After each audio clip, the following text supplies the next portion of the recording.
कृष्णं वन्दे जगद्गुरुं कृष्णं वन्दे जगद्गुरुं श्री बालकृष्ण महाराज की जय। श्री कृष्ण कथा चरित्राचा आजचा हा मंगलमय पावन 5वा दिवस आहे।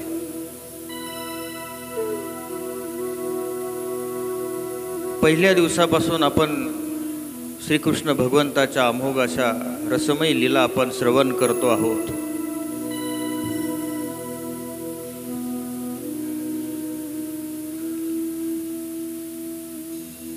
त्याचबरोबर आपण स्वतःला तपासून घेत आहोत। स्वतःमध्ये असलेल्या कमतरता आपण भरून काढण्याचं काम आपण करत आहोत।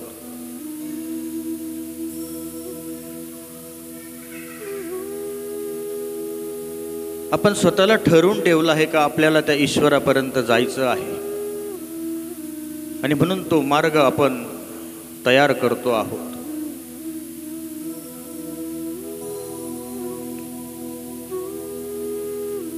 प्रत्येकाला असं वाटतं आपण दुःखमुक्त व्हायला पाहिजे।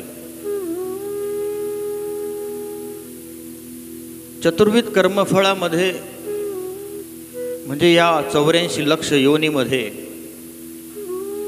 आपण गुरफटून गेलो आहोत, बंद झालेलो आहोत। याचा त्रास होतो आहे आपल्याला, आपण गुदमरून जातो आहोत या अवस्थेमध्ये। विशिष्ट आजाराने माणसाला ज्यावेळेस जखडल्या जातं, कितीतरी वर्ष तो त्या बेडवर पडलेला असतो, त्याला वेगळे वेगळे आजार त्याला निर्माण होतात।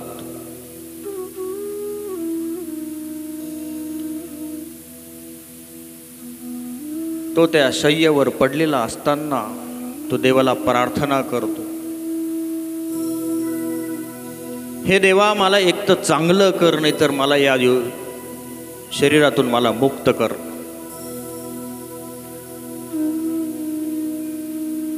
संसारातली प्रत्येक गोष्ट अशीच आहे। मोहापायी माणूस स्वतःला बंदिस्त करून घेत असतो, कोषकिड्यासारखा। माणूस घर बांधतो, तो नुसतं घर बांधत नाही तर तो त्या घरात स्वतःला बांधून घेतो। पहिले तर त्याला असं वाटतं घर बांधलं तर माझ्या या देहाचं संरक्षण होईल, पण ज्यावेळी तो त्या बंधनात अडकतो त्याला त्या घराचं रक्षण करावं लागतं। एक एक बंधन माणूस स्वतः लावून घेत असतो।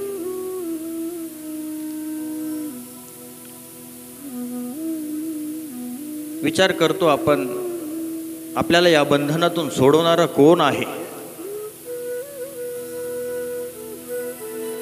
मनुष्य जन्मामध्ये मग आपण असन्निधानी परमेश्वराच्या या भक्ती करत असोत, किंवा सन्निधानी परमेश्वराचे स्वतः माय बाप असून आपण दुःख भोगतो। काल आपण कथा पाहिली, कंसाचा वध झालेला आहे, असुरी प्रवृत्तीचा वध झाला, नाश झाला।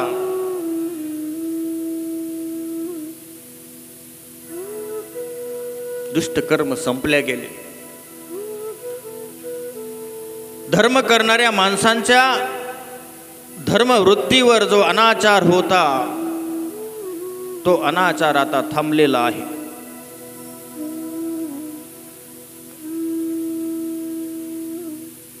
थांबलेला आहे।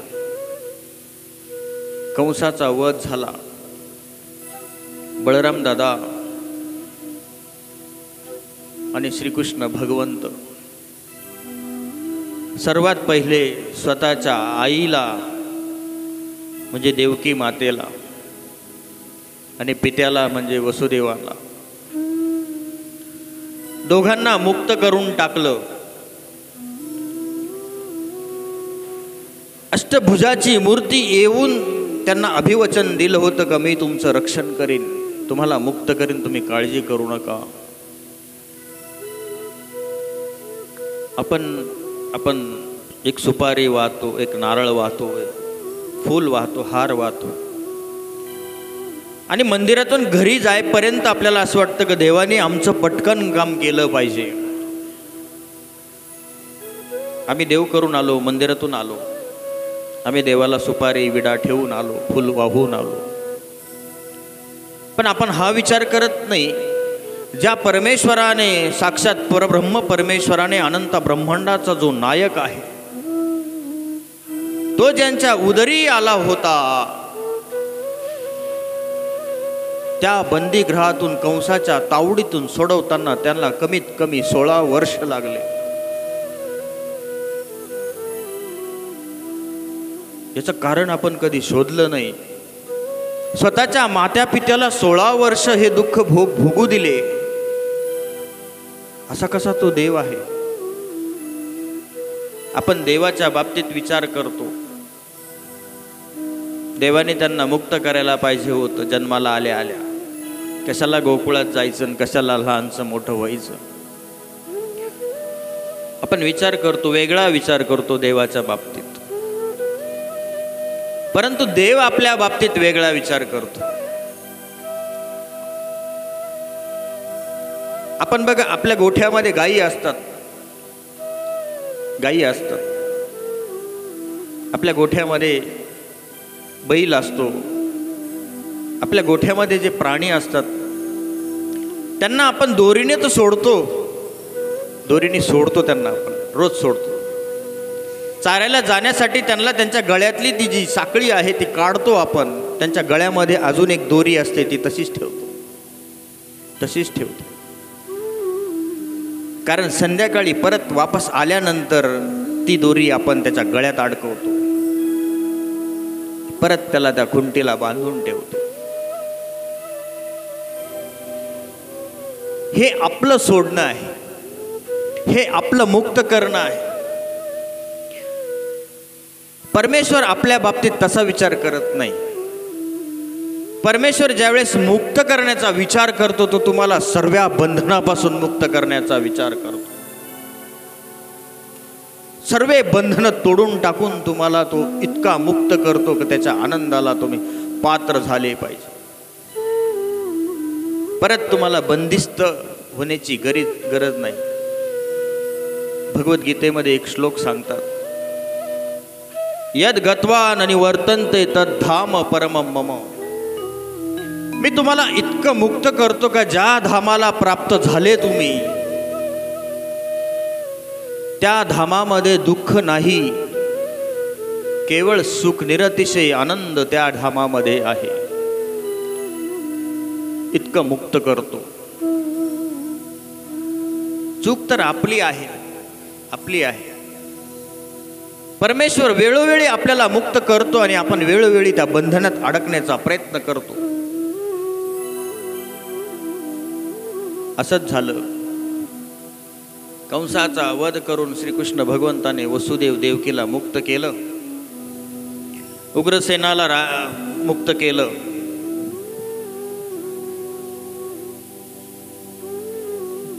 आता श्रीकृष्ण भगवंत मात्या पित्याला प्रणाम करतायत. प्रणाम करून संवाद चालू आहे. वसुदेवाच्या डोळ्यातल्या धारा अजूनही चालू आहे. भगवंता, शेवट तूच आम्हाला मुक्त केलंस.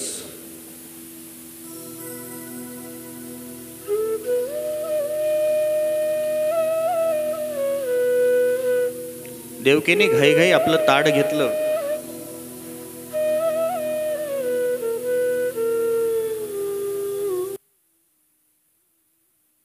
देवकीने घाईघाई आपलं ताट घेतलं, आरती पेटवली आणि श्रीकृष्णाला एका हाताने ओवाळायला लागले. ज्या हाताने ओवाळती आहे तो हात डावा आहे. श्रीकृष्ण भगवंत देवकी मातेकडे बघतायत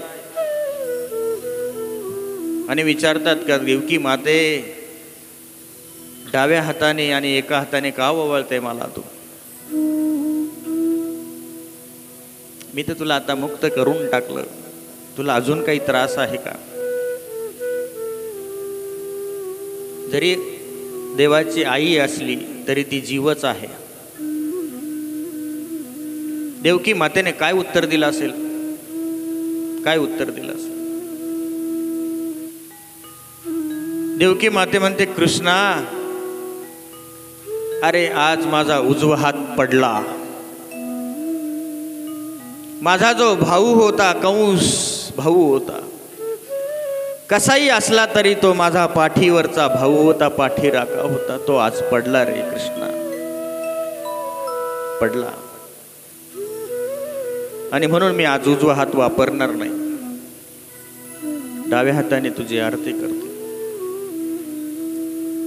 श्रीकृष्ण भगवंत आहेत. भगवंताने माघार घेतली नाही. भगवंत आता देवकीला म्हणतात, देवकी माते, अगे माझे ते 7 भुजा पडल्या, 7 भुजा पाडल्या, 7. विसरली का? विसरली? खळकन अश्रू आले यशोदा देवकी मातेच्या डोळ्यातून. रडली, अक्षरशः पिळ बसला, विसरून गेली होती भावाच्या मोहापायी. अरे आपले तर पोटचे पुत्र मारले, शिळेवर आपटून मारले. किती गोड संवाद आहे. समजून घ्या देवाचं आणि भक्ताचं जे नातं आहे, देवाला काय अभिप्रेत आहे. परमेश्वर म्हणतो, मी वेळोवेळी तुम्हाला बंधनातून मुक्त करण्याचा विचार करतो आहे आणि तुम्ही वेळोवेळी बंधनात पडण्याचा विचार करता.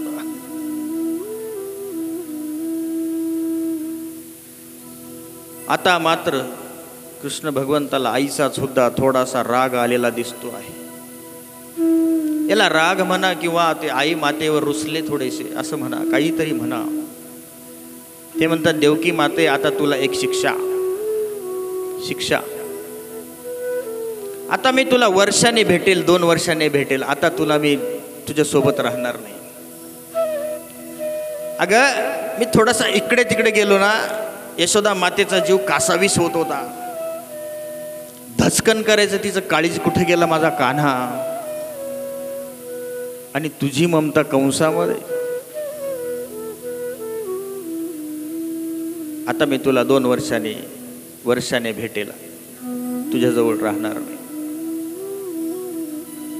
देवकी माती म्हटली, जशी आपली इच्छा. 16 वर्ष तुझा दुरावा आम्ही सहन केला, आता वर्षाचा सहन करू. तिकडे नजर गेली, खांबाच्या पलीकडे कोणीतरी आडून बघतय, कोणीतरी बघतय. श्रीकृष्ण भगवंताचं लक्ष गेलं आणि विचारलं, कोण आहे तिकडं खांब्याच्या पलीकडं? उग्रसेन आजोबा उभे आहेत. ते म्हणतात, तो आमचा उद्धव देव आहे. तो कृष्ण भगवंताने त्याला इशारा केला, इकडे या. आले, प्रणाम केले. बळीराम दादा आता एकदा उद्धवाकडे बघतो आहे आणि एकदा श्रीकृष्णाकडे बघतो आहे. श्रीकृष्ण भगवंत बळीराम दादाकडे बघतायत. डोळ्याने संवाद चालू आहे. बळीराम दादा म्हणतात, कृष्णा, अरे तुझ्यासारखाच एकदम सेम टू सेम, दोघं जसे भाऊ सख्खे तुम्ही. श्रीकृष्ण भगवंताने स्मित हास्य केलं. उद्धव देव हात जोडून उभे आहे. उद्धव देवाला विचारलं, तुम्ही कोण? म्हणे, मी उद्धव देव. आम्ही या राज्याचे प्रधान होतो, कंसाचे. भगवंत पटकन म्हणले, आता तुम्ही आमचे प्रधान.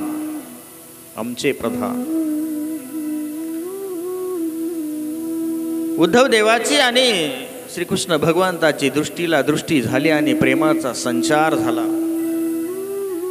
उद्धव मनातल्या मनात गुदमरत होता, मी कंसाचं क्रूराचं असुराचं काम करतो आहे. आणि आज योग आला, साक्षात ज्या प्रेममयी भगवान श्रीकृष्णाबरोबर राहायचा योग येतो आहे, मनस्वी आनंद आहे. उद्धव देवाला सांगितलं, तुम्ही काय करत होते राज्यामध्ये? म्हणले, महाराज मी आमचा जो राजा होता कंस, त्याला बुद्धी मंत्र सांगे, मी अक्कल द्यायचो, मी सांगायचो त्यांना, पण ते ऐकतच नव्हते. चांगला सल्ला कधी त्यांनी ऐकलाच नाही. मी गप्प बसून घ्यायचो, सांगून बघायचो. भगवंत म्हणले, आता तुम्ही आमचे प्रधान, आता तुम्ही आम्हाला बुद्धिमंत्र सांगून बघा, सांगून बघा. आपण ऐकतो का? लहान माणसाचं ऐकतो कधी? आपल्यापेक्षा लहान माणसाला आपण असं म्हणतो का, आता आजपासून तू मला सल्ला दे? म्हणतो का आपण? नाही म्हणतो. आपल्याला एखाद्या लहान माणसाला जर चांगला सल्ला दिला तर आपण त्याला काय म्हणतो? काय म्हणतो माहिती आहे तुम्हाला? तुला चड्डी मी घातली आणि तू मला अक्कल शिकवतो, असं म्हणतो आपण. म्हणतो की नाही? भगवंत असे नाही म्हटले. उद्धवाकडे चांगला गुण होता, चांगली बुद्धी होती, चांगली विद्या होती. उद्धवाकडे धर्म होता, उद्धवाकडे चांगली दृष्टी होती. आणि मग भगवंताने त्याचं बुद्धीचं मंत्र स्वीकार केला. आजपासून तुम्ही आम्हाला बुद्धी मंत्र द्या. सगळ्याचा संवाद झाला. इकडे बघितले तर सफेद दाढी उग्रसेन राजा थरथरत्या हाताने हात जोडून उभा आहे. कितीतरी वर्ष वाट बघावी लागली. या असं कुटुंब समोर बघायची मी वाट बघत होतो. सदैव काहीतरी आदळ आपट चालायची. डोकं फिटून गेलं होतं. भनकायचं डोकं, अक्षरशः भनकायचं. असं वाटायचं कुठंतरी निघून जावं. आज असं वाटतं संसारात अशी माणसं पाहिजे, जिथे गोडवा आहे, जिथे आपण शांत बसू शकतो, एकमेकाची विचारसरणी करू शकतो. श्रीकृष्ण भगवंताने उग्रसेनाकडे बघितलं आणि म्हणले, आजोबा चला आता आपली वेळ झाली आहे. बळराम दादा, वसुदेव, देवकी, उद्धव देव, श्रीकृष्ण भगवंत, उग्रसेन आजोबाला घेऊन ते निघाले. राजसभा जिथे भरायची त्या राजसभेच्या सिंहासनावर उद्धव देवाने उग्रसेनाला नेऊन त्या राजगादीवर बसवलं. उग्रसेन एकदम अचंबित झाले. म्हणले, मी या गादीवर, आता माझं वय झालं, परकीय आक्रमण ज्यावेळेस होतील मी काही करू शकत नाही. मी दुर्बल असेन त्या टायमाला, मी लढू शकत नाही. तुम्ही जी माझी निवड करताय ती चुकीची करता. आता श्रीकृष्ण भगवंत उग्रसेन राजाला सांगतात का, तुम्ही ते बाकीची चिंता करू नका, ते आम्ही सांभाळून घेऊ, सांभाळून घेऊ. उग्रसेन राजाने स्वीकार केला, गादीवर बसले. कंसाचं राज्य परत उग्रसेनाच्या ताब्यात आलं. आता मात्र बळराम दादा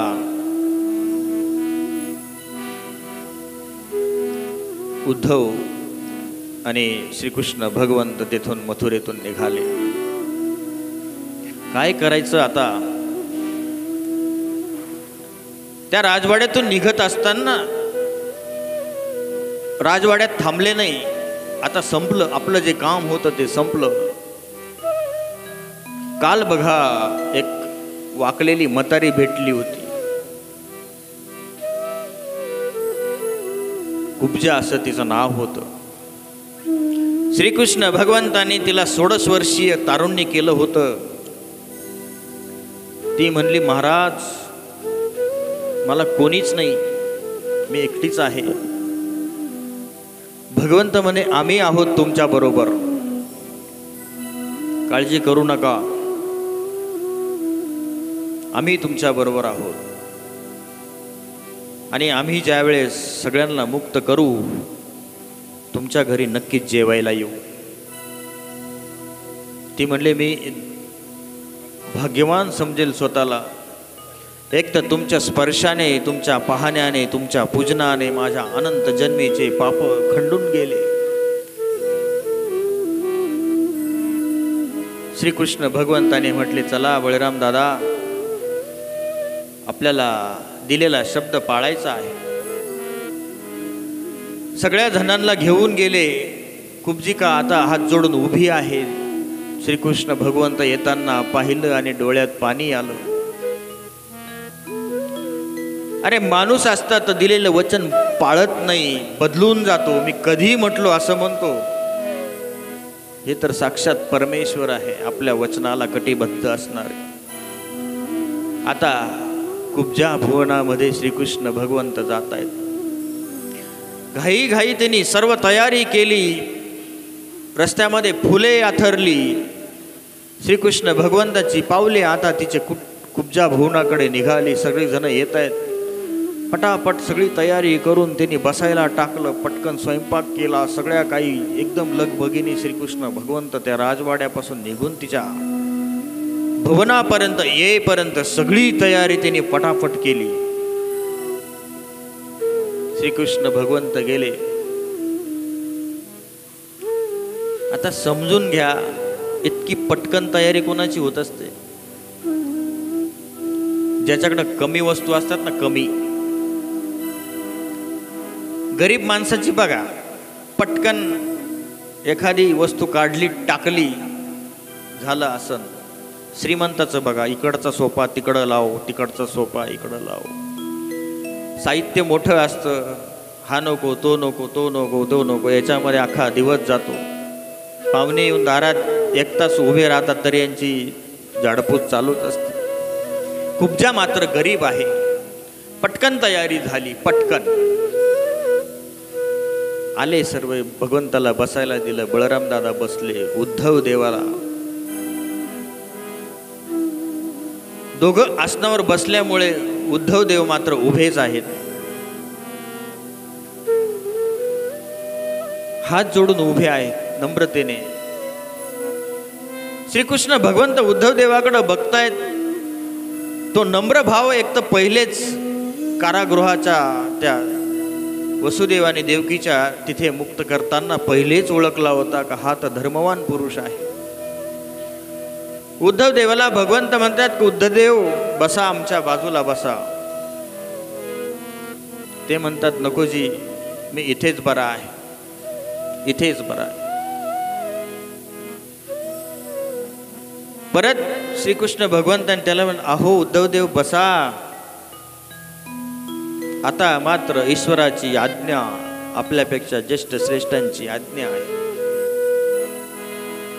बसा म्हणल्यावर आपण पटकन बसलो असतो, पण उद्धव देवाने तसं नाही केलं. उद्धव देव आले आणि श्रीकृष्ण भगवंत ज्या उंच आसनावर बसले होते त्याच्यावर आपला हात ठेवला आणि खाली मांडी मोडून बसले. हात तसाच होता त्या आसनावर. भगवंत हसले. म्हटले, तो तुम्ही तर आमचा सन्मान केला, आमचा तर मान राखला.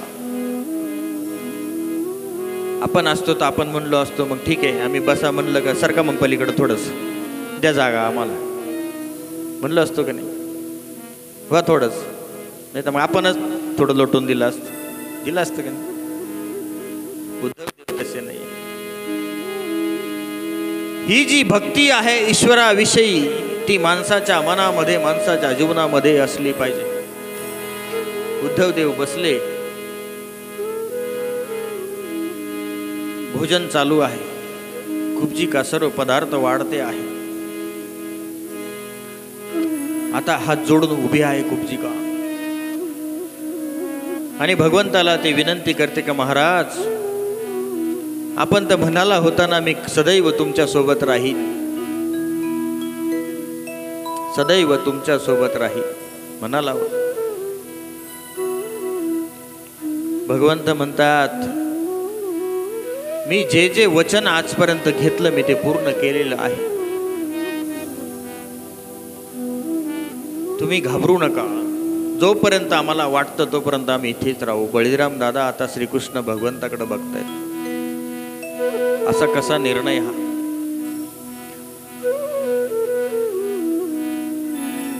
3 महिने कुब्जिकेच्या घरी भगवान गोपालकृष्ण राहिले. विचार करा, आपण भगवंताला प्रार्थना करतो, एखादा क्षण तरी आम्हाला तुझा लाभू दे. पूर्वजन्मीचं काय कर्म असेल तिचं ते.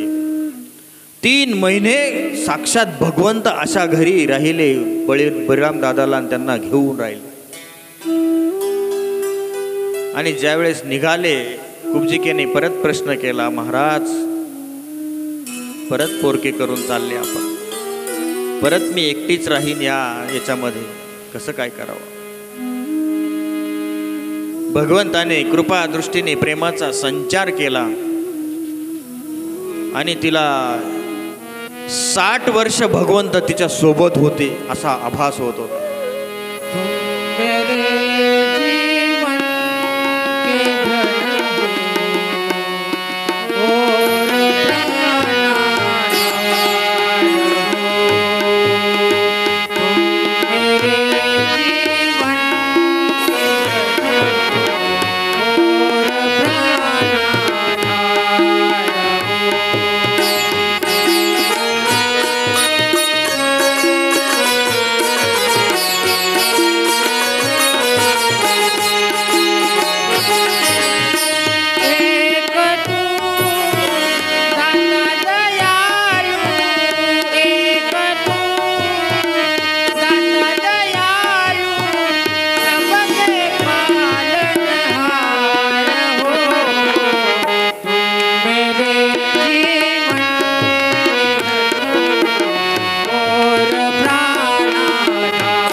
कुब्जिका भुवनातून भगवान गोपाल कृष्ण आता मथुरेकडे निघाले. पर्यंत राजवाड्यामध्ये गेले, उग्रसेनाला भेटले, वसुदेव देवकीला भेटले आणि आता सांगितलं का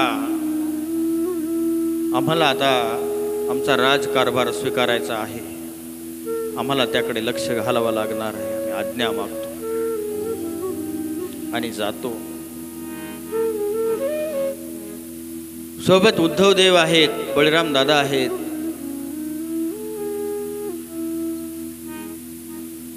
आता द्वारकाधीश व्हावा लागणार आहे,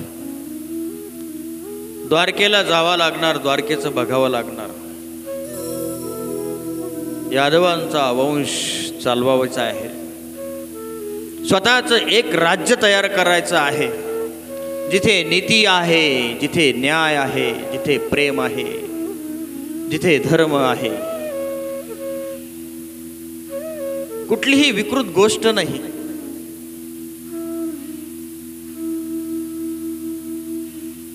कंसाच्या आधी बघितलं आपण, कंस वधापर्यंत आपण बघितलं. सर्व विज्ञान शक्तीचं काम आहे, सर्व शक्तीचं काम आहे. राक्षस आले, त्यांना मारलं, सर्व काही झालं. आता कंसाचा वध झाला आणि आता एकदम श्रीकृष्ण भगवंताचं जीवन पलटल्या गेलं. श्रीकृष्ण भगवंताच्या जीवनामध्ये पहिला जर कोणी भक्त आला असेल तर उद्धव देव आहे. भगवंताची पारखी नजर गेली त्या भक्तावर गेली, उद्धवाकडे. बळीराम दादांनी कानात सांगितलं, कान्हा अरे आता द्वारकेत जावं लागणार आहे, किती दिवस इथं थांबायचं, आपल्यामुळे यांना अडचणी नको, चल आपण आपलं आता निघाले. सर्वांना प्रणाम केला आणि श्रीकृष्ण भगवंत, बळीराम दादा, उद्धव देव सर्व निघाले. आणावं आणि त्यांना भोजन द्यावं. सावलीसारखे स्वतःला विसरून, स्वतःला भूक लागली असेल, तहान लागली असेल, उद्धव देवाने स्वतःचा कधीच विचार केला नाही. जेव्हा जेव्हा देवाकडे गेले कधीच उदास चेहरा करून गेलेले नाही. परमेश्वराने त्यांच्याकडे बघावं आणि त्यांनी स्मित हास्य करावं. आपण देवाकडे जातो, आपल्याकडे देव तर बघतच नाही, पण आपल्या तोंडावर 12 वाजलेले असतात की नाही. काहीतरी मागायसाठीच गेलेलो असतो म्हणून देव आपल्याकडे बघत. आपण उद्धवाकडून शिकलो पाहिजे देवाला प्रसन्न कसं करायचं. परमेश्वर सर्व दाता आहे. सगळं तिन्ही लोकांचं राज्य भक्ताला देऊ शकतो, एवढा मोठा दानी आहे तो. आपण नाही देऊ शकत. आपण 1 रुपया कोणाला दान नाही करू शकत. उलट जर दुसरा कोणी करत असेल तर त्याला सांगतो आपण, करू नको. कशाला करतो? कष्टाने तुम्ही कमवायचं आणि तिथं वाया घालायचं. आपण असं सांगतो. परमेश्वर तसा नाहीये. परमेश्वर एवढा उदार आहे. त्याच्याकडे जो गुण आहे तो इतका उदार आहे. तिन्ही लोकांचं राज्य दान करण्याची क्षमता आहे. एवढंच नाही, नैश्वर वस्तू तर अशाच देऊन टाकीन तुम्हाला. आणि दिले आई, तुम्हाला हवा दिली, तुम्हाला पाणी दिलं, तुम्हाला आकाश दिलं, राहायला जमीन दिली, घर दिलं, पैसा दिला, नाते गोते सर्व दिलं, शरीर दिलं. त्या शरीरामध्ये वेगळे वेगळे चांगले अवयव दिले. तुम्हाला डोळे, कान, नाक सर्व काही जिथल्या तिथं दिलं, देऊन टाकलं, आधी देऊन टाकलं.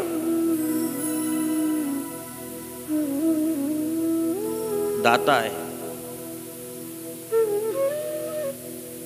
पण नैश्वर वस्तूच देतो का असा प्रश्न आपल्याला पडतो. ह्या सगळ्या गोष्टी दिल्या, ह्या आमच्या काय कामाच्या?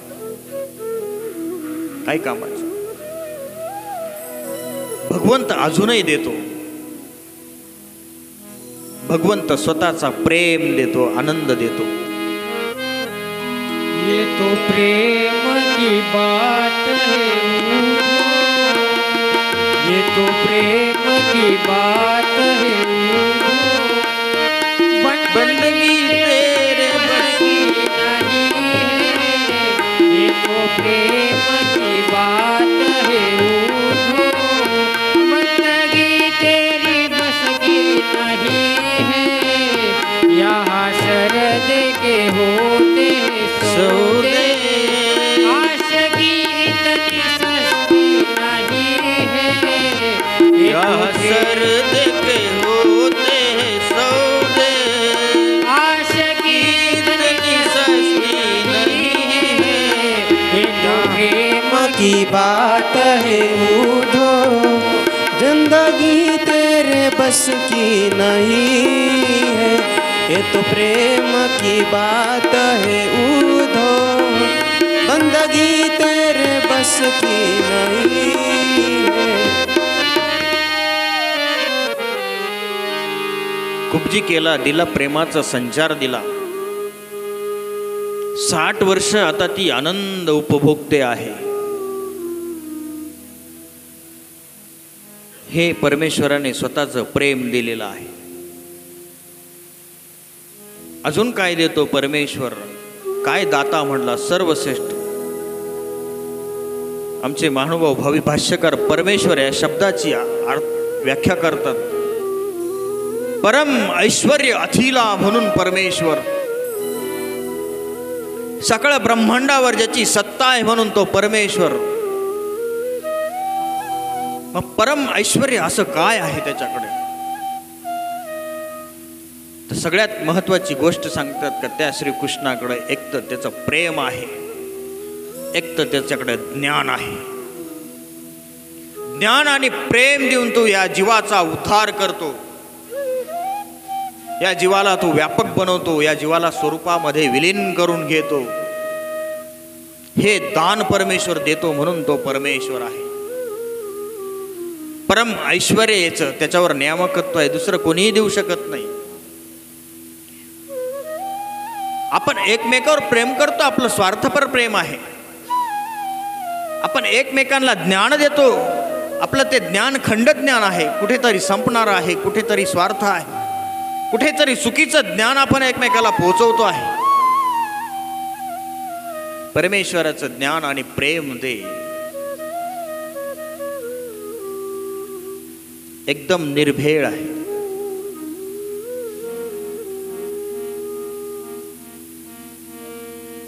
कित्येक दिवस गेले, वर्ष गेलं, 1.5 वर्ष गेलं, मथुरेवरून द्वारकेला आले.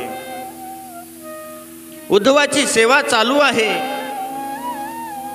अखंडित सेवा उद्धव करतो आहे.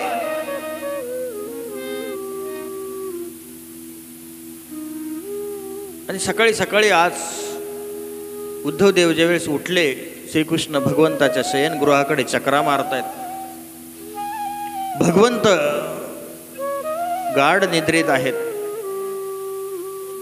वाट पाहतात. उद्धवदेव आता उठतील, श्रीकृष्ण भगवंत आता उठतील. उद्धवदेव चक्रा मारतायत बाहेर. त्यांना जी काही लागणारी वस्तू मी पटकन नेऊन देईन. आणि असा चक्कर मारता मारता विचार केला, मनामध्ये विचार आला.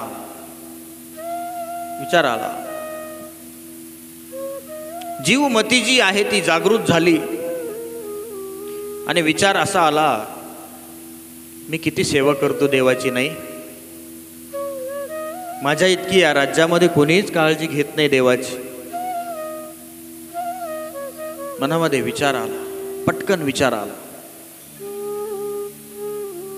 आणि तितक्यात भगवंत उठून बसले.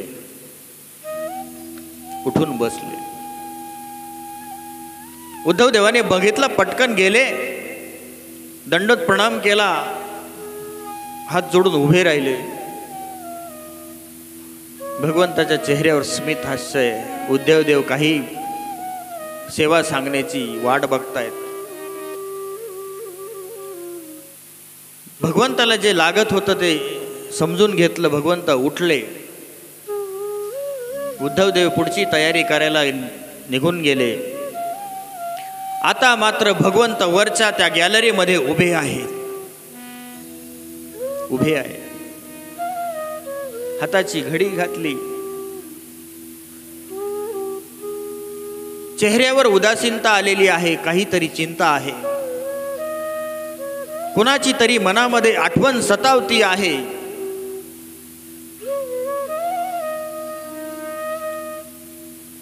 अर्धा तास झाला, पाऊण तास झाला, 1 तास झाला.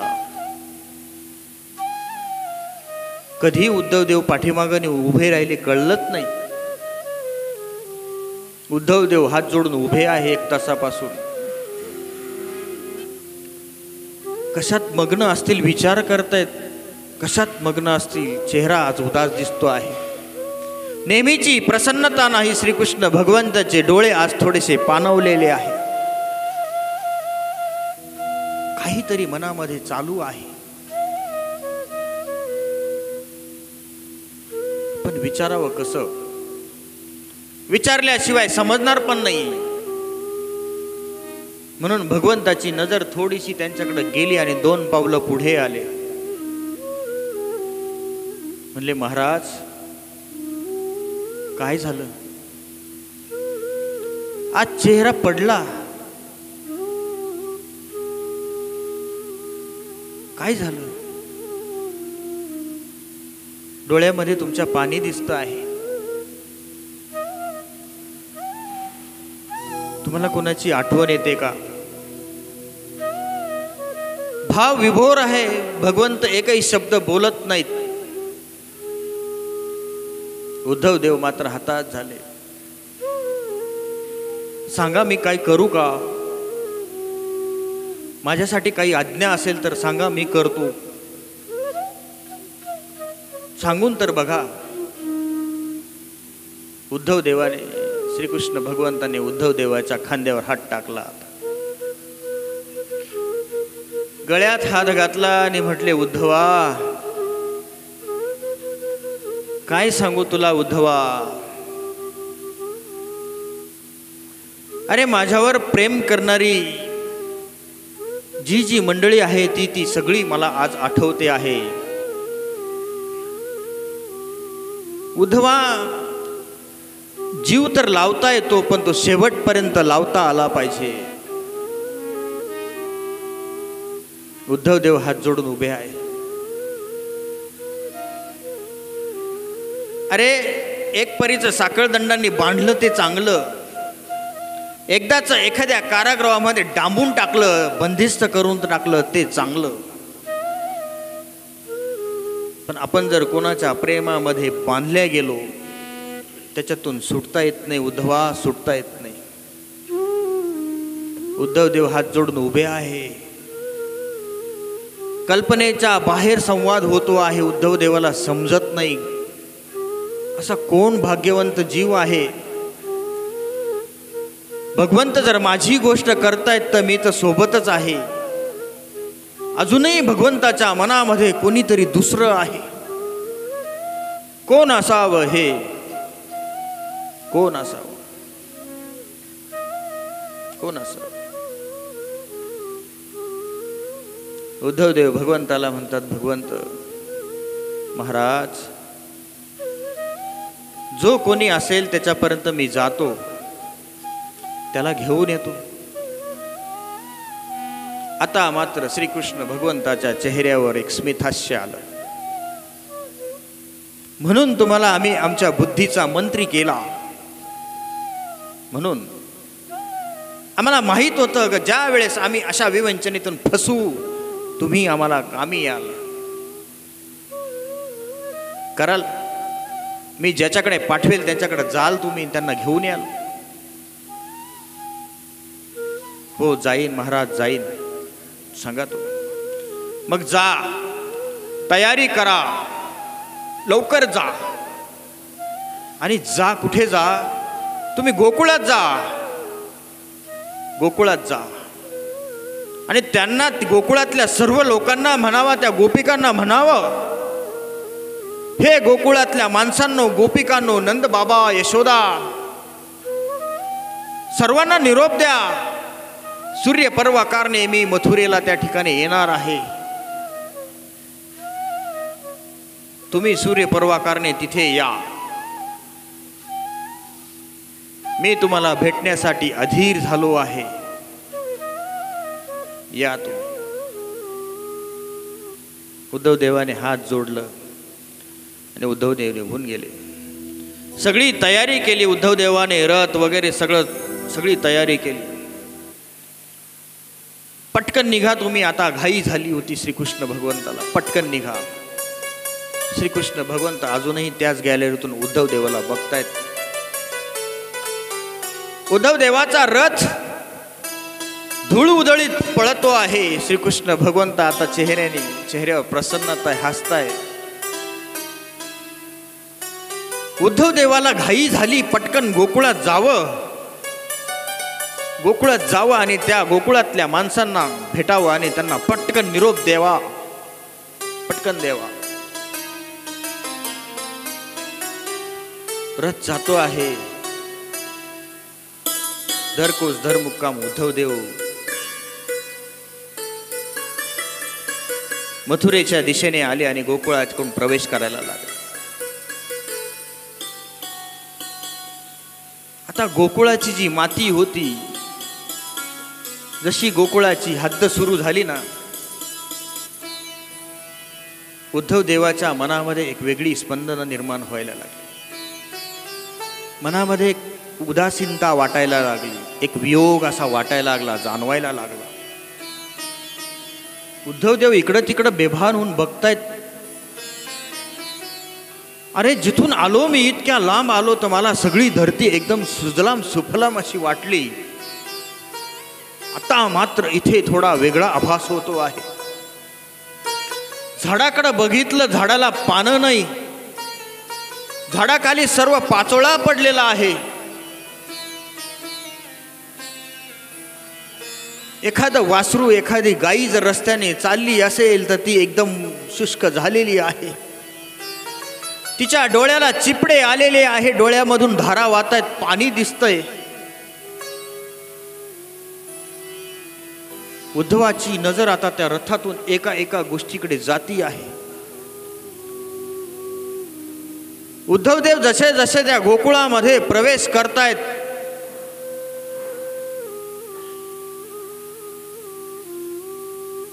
आता मात्र एक वेगळं विलक्षणता उद्धवदेवाने बघितली. ज्या गोपिका मथुरामध्ये आपलं दही आणि दूध विकायला जात आहेत, त्या दही दूध विसरून गेलेले आहे विकायचं. कितीतरी दिवसापासून त्या झाडाच्या बुंद्याशी ते मटकं घेऊन बसलेले आहे. मनामध्ये सतत चिंतन चालू आहे, माझा कृष्ण येईल, माझा कान्हा येईल आणि त्याला मी हे दही दूध समर्पित करीन.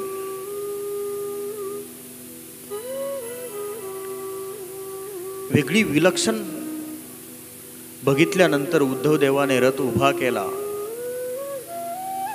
उद्धवदेवाचा रथ उभा झाला आणि त्या गोपिकांचं लक्ष त्या उद्धवदेवाकडे गेले. आता भगवंताने मात्र एक गोष्ट केली होती उद्धवदेवाला निघण्यापूर्वी.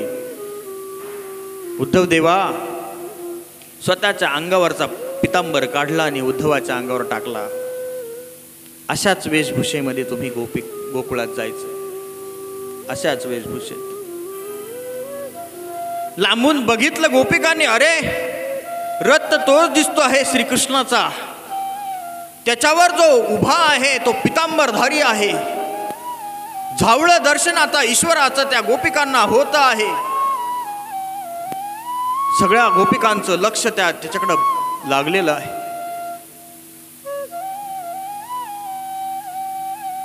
धाडक्यान लगबगीने ती पटकन उठून उभ्या राहिल्या.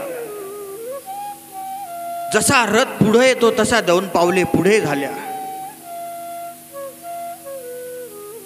डोळे मोठे करून बघतायत, वाटतो तर आपला कान्हा आहे. आता मात्र उद्धव देवाचा रथ पुढे आला, थांबला आणि उतरले रथातून. जसे रथातून उतरले, गोपिका आल्या, डोळे मोठे करून पाहतात. आणि आपण कोण, आपण कोण?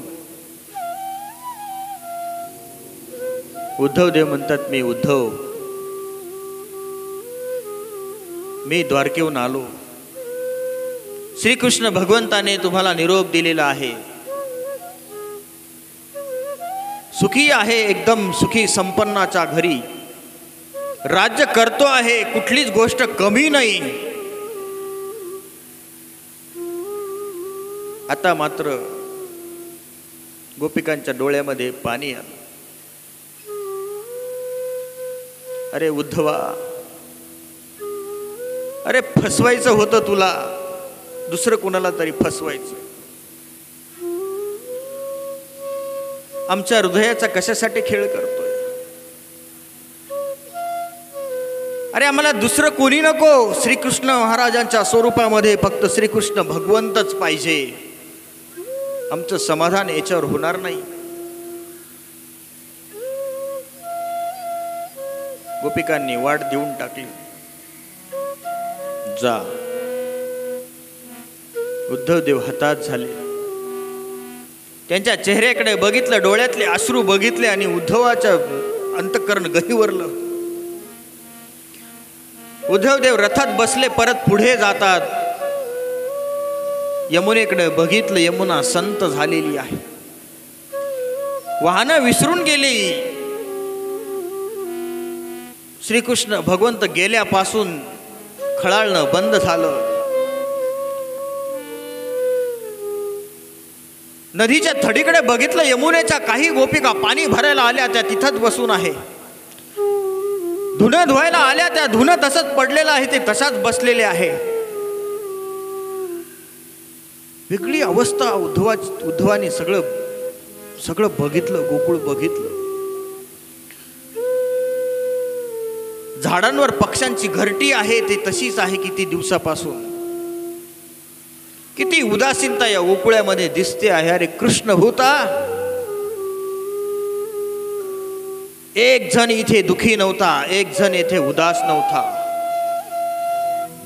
सतत श्रीकृष्ण भगवंताच्या लीळा इथे चालू होत्या. आता किती परिणाम झाला, किती शांतता आहे या गोकुळामध्ये. रथ पुढे पुढे जातो आहे नंदबाबाच्या वाड्याकडे.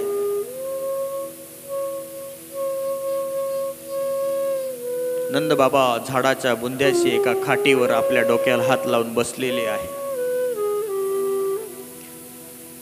गायी बांधणारे गुराकी गायी बांधणं विसरून गेले. गायी मोकळ्या सुटलेल्या आहे सगळ्या गोकुळामध्ये, वृंदावनामध्ये सगळ्या गायी. स्वतःची संपत्ती, स्वतःचं सगळं राहणीमान, स्वतःचं खानपान कृष्ण भगवंत गेल्यापासून, गेल्या वर्षापासून, 1.5 वर्षापासून विसरून गेले. सगळे सतत चिंता करतात, कृष्णाचं ध्यान करतात. उद्धव देवाचा रथ आला तरी नंदबाबा त्याकडं बघत नाहीत. उदास अवस्था आहे, डोळ्याला चिपडे आलेले, डोक्याला हात लावून बसलेले आहे. उद्धव देव रथातून उतरले आणि नंदबाबाकडे गेले. हात जोडून खाली बसले आणि म्हटले, नंदबाबा, ओ नंदबाबा. तसं नंदबाबाने आपला चेहरा उद्धवाकडे वळवला, एकदम धस्कन केलं. अरे, पण मिनमिनत्या नजरेने नंदबाबाने बघितलं. माझा जर कान्हा आला ना, माझा जर कृष्ण आला ना, एवढा शांत अवस्थेत कधीच येणार नाही. तो जर आला असता ना, मथुरा, वृंदावन, गोकुळ अख्खं दणाणलं असतं.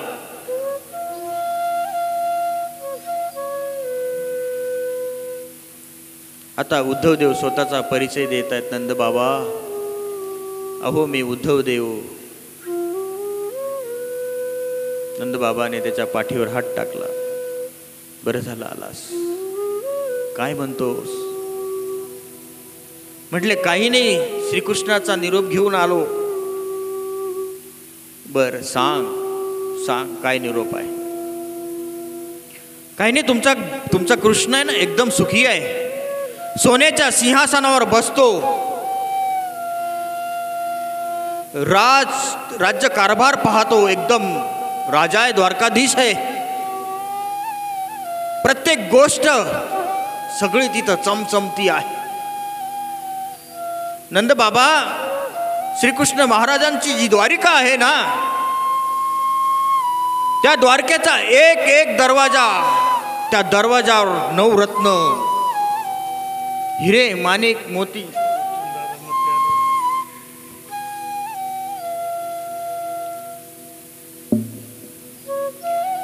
हिरे, माणिक, मोती, पाचू असे त्या दरवाजाला लावलेले आहेत.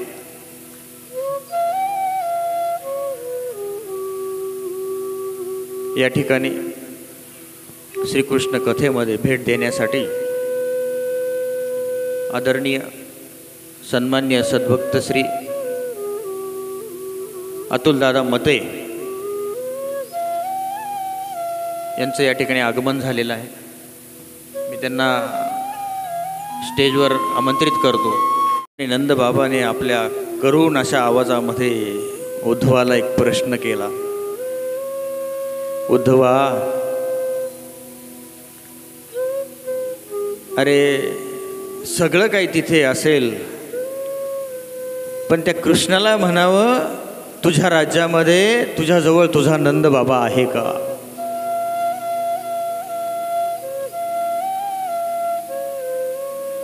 आता मात्र उद्धव हताश झाला. उद्धव देवाला काही समजेन. असं कसं समजून सांगू? यांच्या चेहऱ्यावर कसं हसू येईल, कसं हसू येईल.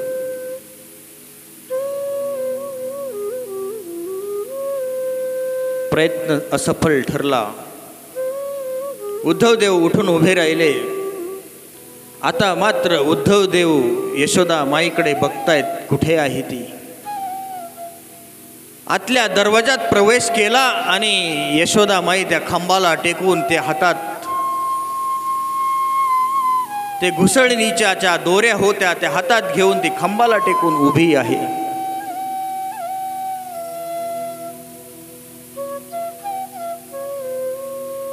डोळ्यामध्ये सारख्या अश्रू वाहतायत. छताकडे बघती आहे. जे काम करायचे ते विसरून गेली. देहाची अनास्था झालेली आहे. केस विखुरलेले आहे. अरे कृष्ण ज्यावेळेस गोकुळात होता ना, यशोदा माईसारखी सौंदर्यवती कोणी नव्हती. सजलेली धजलेली असायची. आज मात्र उदास अवस्थेमध्ये जगते आहे. उद्धव देव तिच्या जवळ गेले. म्हणले, यशोदा माई, ओ यशोदा माई. यशोदानी आपली नजर तिच्याकडे फिरवली. डोळे बारीक केले. पदराने डोळे पुसले आणि विचारलं, कोण रे बाळा, कोण तू? उद्धव देव म्हणतात, यशोदा माई, मी उद्धव देव द्वारिकेहून आलो. श्रीकृष्णाचा निरोप घेऊन आलो. यशोदा माई म्हटली, सांग काय निरोप आहे त्याचा, काय म्हणतो आहे तो?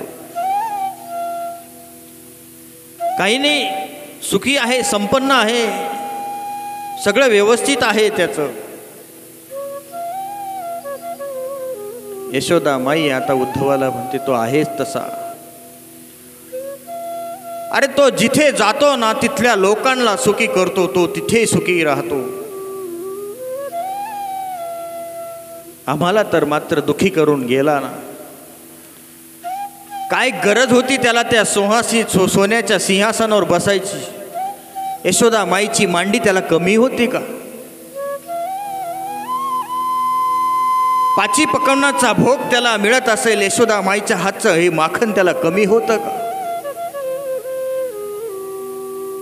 कशाला गेला तो तिकडं? त्याला म्हणावं, तुला सर्व भेटल रे. यशोदा माईचा पदर आहे का तिथे तुझं तोंड पुसणारा? विचारा त्याला, विचारा त्याला.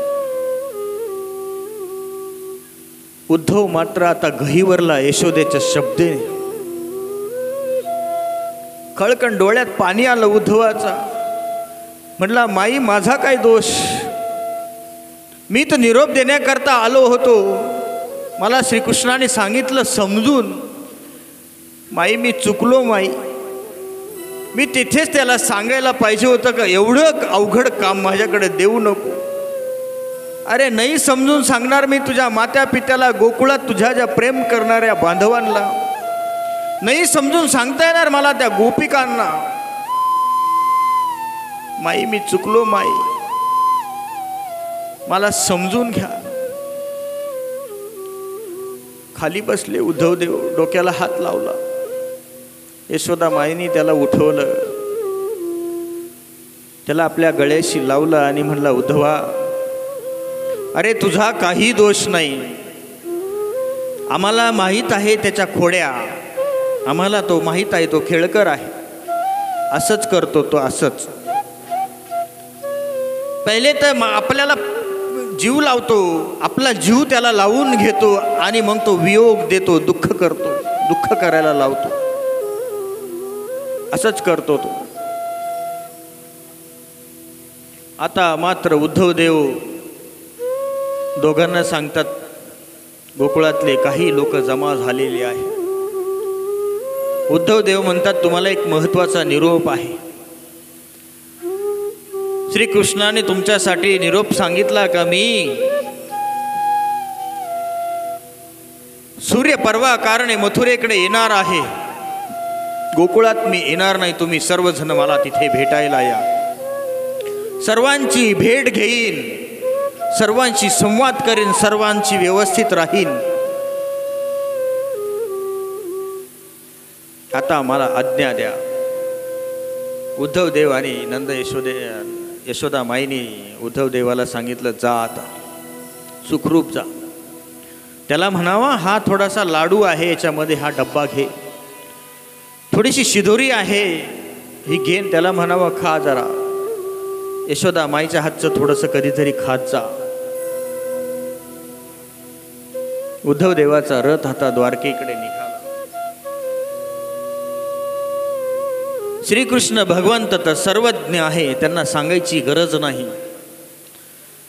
जसे उद्धव देव धर मुक्काम करत करत द्वारकेकडे पोहोचले,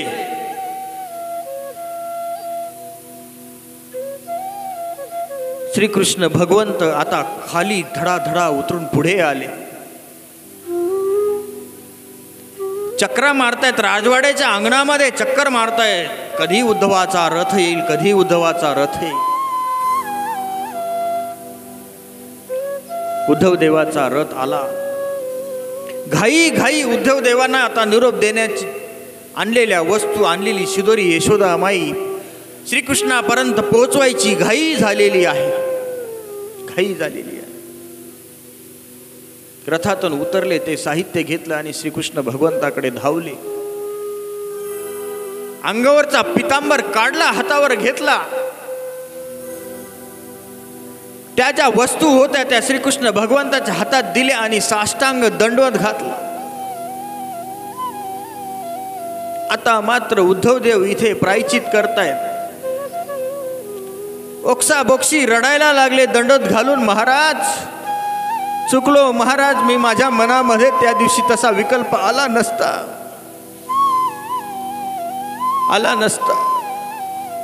माझ्यापेक्षा कैक पटीने तुमची भक्ती करणारी लोक आहेत महाराज.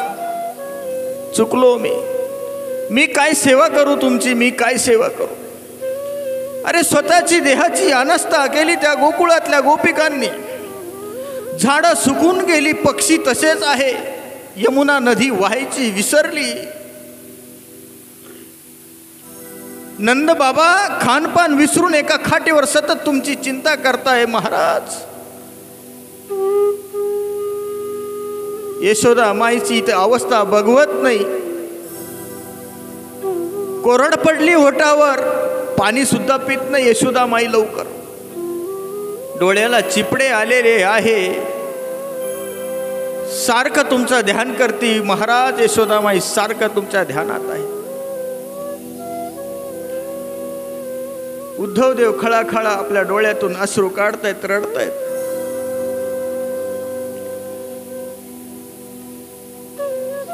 माझ्या मनामध्ये असा विचार येण्याआधी माझा प्राण जायला पाहिजे. मी काय सेवा करू, मी काय तुमचं चिंतन करू, मी काय तुमचे सोबत राहू. अरे जे लोक तुमच्यापासून लांब आहे तरी ते तुमची सतत आठवण करतात. मी तर जवळ असून सुद्धा माझ्या मनामध्ये अहंकार आहे.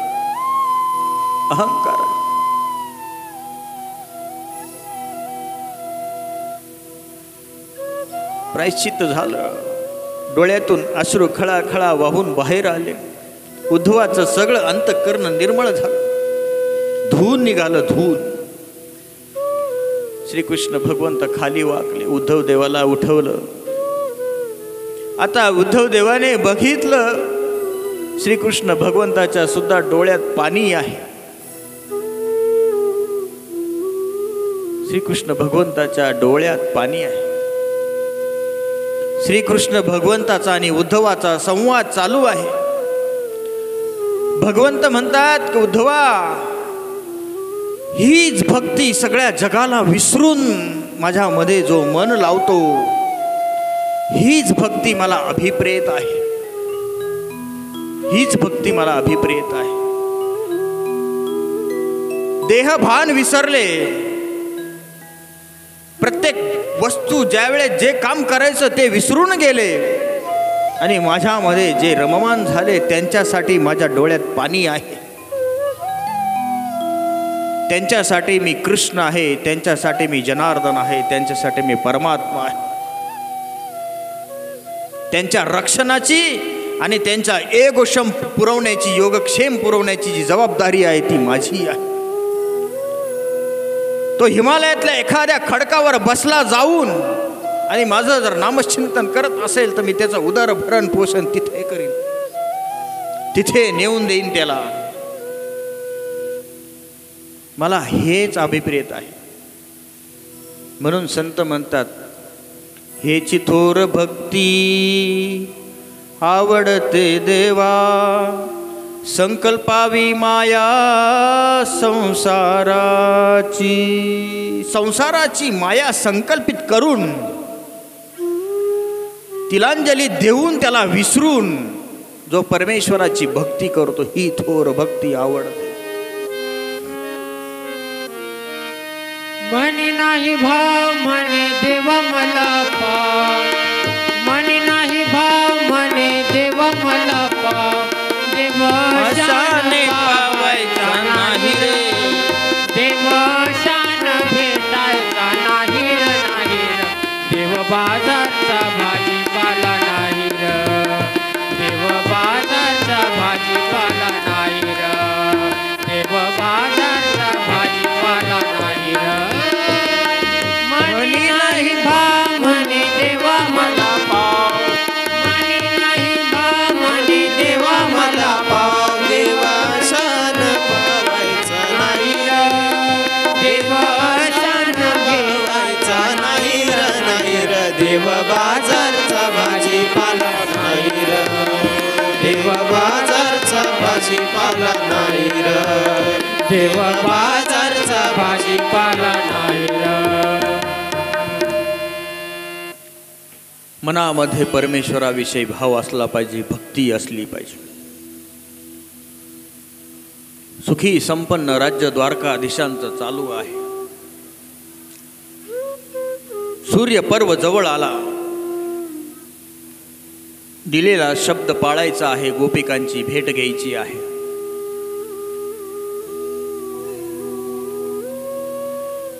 उद्धव देवाला घेऊन उद्धव देवाचा एक रथ, श्रीकृष्ण भगवंताचा रथ, कितीतरी आभूषण सोबत घेऊन द्वारकेचा राजा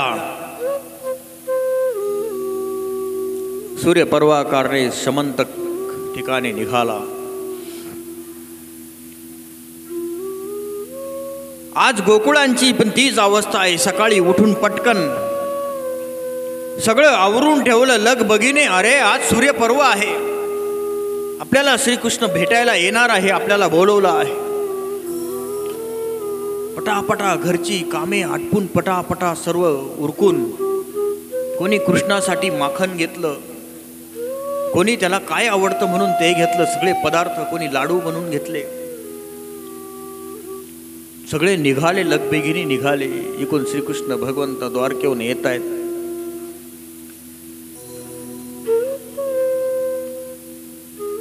सूर्यपर्वाच्या ठिकाणी श्रीकृष्ण भगवंत आले. जसे रथातून उतरले, गोकुळातल्या सगळ्या वेड्या झालेल्या माणसांनी, नंदबाबांनी, यशोदाने गराडा घातला.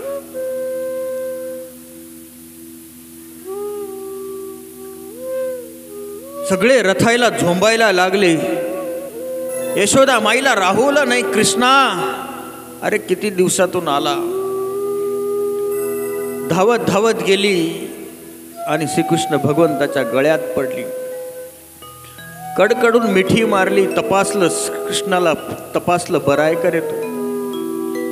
आज समाधान वाटलं बघ. अंतःकरणाचा जो दाह होता, अंतःकरणामध्ये जी आग लागली होती ती आज क्षमली तुझ्या भेटीने. कडकडून मिठी मारली. श्रीकृष्ण भगवंताला आज यशोदा माई भेटली होती किती दिवसानंतर. श्रीकृष्ण भगवंत म्हणा, यशोदा माई अगं मी काही तुला सोडून गेलो होतो का? अगं तू मनात आणलं असतं तर मी तुला रथ पाठवून द्वारकेमध्ये नेलं असतं, पण तू अशी ना साधी भोळी, तू तिकडे यायला नको म्हणते, तुला गोकुळच आवडतं, तुझ्या सखी, तुझ्या त्या गायी, ती यमुना नदी, तुझा माझ्यात कुठं जीव आहे एवढा. श्रीकृष्ण भगवंत आता यशोदा माईला चिडवतात,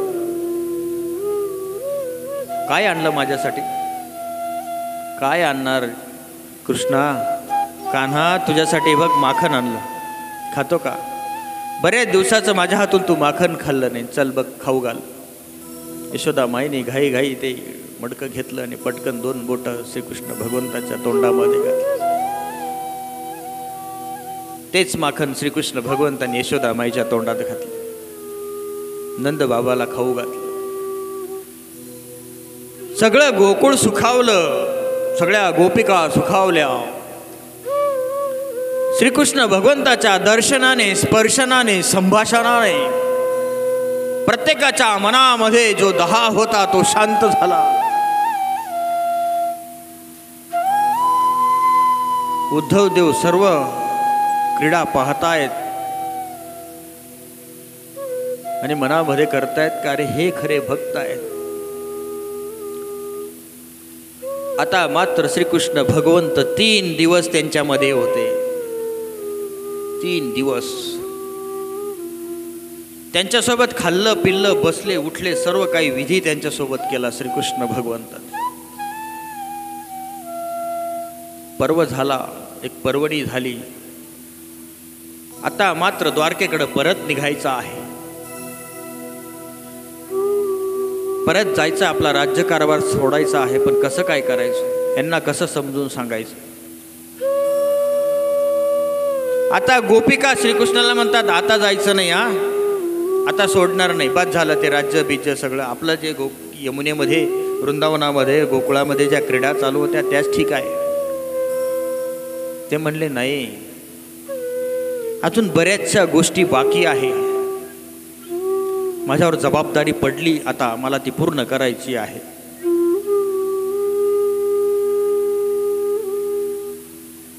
गोपिका म्हणतात, मग आमचं कसं होईल, आमचं कसं होईल.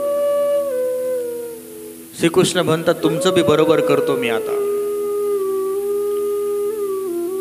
मागे कुब्जी केला, प्रेमळ दृष्टीने भगवंताने दृष्टीद्वारे संचार केला. तोच संचार दृष्टीद्वारे आता या सर्व गोपिकांना श्रीकृष्ण भगवंताने केला. प्रेमाचा संचार झाल्यामुळे प्रत्येक गोपिकाला असं वाटायचं, कृष्ण माझ्या जवळ आहे, कृष्ण माझ्या जवळ आहे. सगळे सुखावले, सगळे त्या संचाराचा आनंद घेत आहेत, बसले. श्रीकृष्ण भगवंत उद्धव देवाला म्हणतात, उद्धव देव चला आपण आता. उद्धवाला वाटलं आता हे लोक जाऊ देतील. श्रीकृष्ण भगवंत म्हणतात, त्यांची व्यवस्था लावली मी, तुम्ही चला. परत सर्व द्वारकेहून आलेले परत वापस द्वारकेच्या ठिकाणी निघून गेले. कौंडण्यपूर, ज्याला आजची अमरावती म्हणल्या जाते, ते कौंडण्यपूर.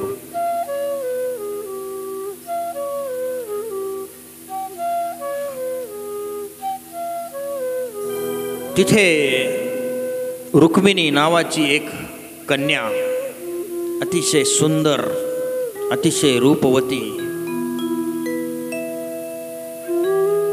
5 भाऊ, रुक्मी, रुक्मिरथ, रुक्मीबाहू, रुक्मी मवळी आणि रुक्मी केतू. भीमक राजा आणि सुधामती. भीमक राजाची ती कन्या आहे. अतिशय सुखी संपन्न राज्य आहे तिथे. सुदेव नावाचा ब्राह्मण आहे. अवघ्या 7 वर्षाची रुक्मिणी होती. 7 वर्षापासून तर तिला 30 वर्षापर्यंत ज्या ब्राह्मणाने विद्या शिकवली, असा तो तिच्या राज्यातला तो ब्राह्मण आहे.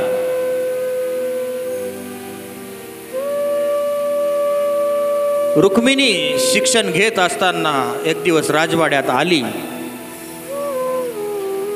आणि भीमक राजाच्या मांडीवर बसली आता भीमक राजाची दृष्टी तिच्याकडे पडली आणि मनामध्ये विचार करायला लागले, आपली कन्या आता विवाहजोगती झालेली आहे, हिचा बालिशपण संपून हिचा विवाह करायला पाहिजे,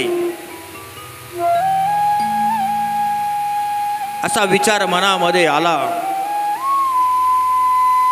आणि तो सुधामतीला बोलून दाखवला, अगं सुधामते, आपली जी रुक्मिणी आहे, आपली जी कन्या आहे, तिचा आता विवाह सोहळा करावा असं म्हणतो मी. राज्यामध्ये खळबळ उडाली. 5 भावांना माहीत पडलं का आपले पिता आपली एकुलती एक बहीण रुक्मिणी हिच्यासाठी उपवर शोधायला निघाले.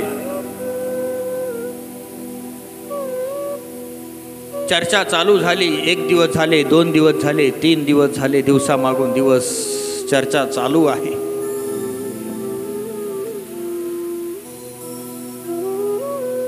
कोण जाणे नारद महर्षी त्या ठिकाणी आले, काय काम होतं माहीत नाही, पण भीमक राजाच्या समोर आले आणि अचानक तिकडून रुक्मिणी पळत आली आणि परत भीमक राजाच्या मांडीवर बसली. जशी मांडीवर बसली, नारद मुनींनी तिचं सौंदर्य पाहिलं. पायाच्या नखापासून केसापर्यंत तिला निहाळलं.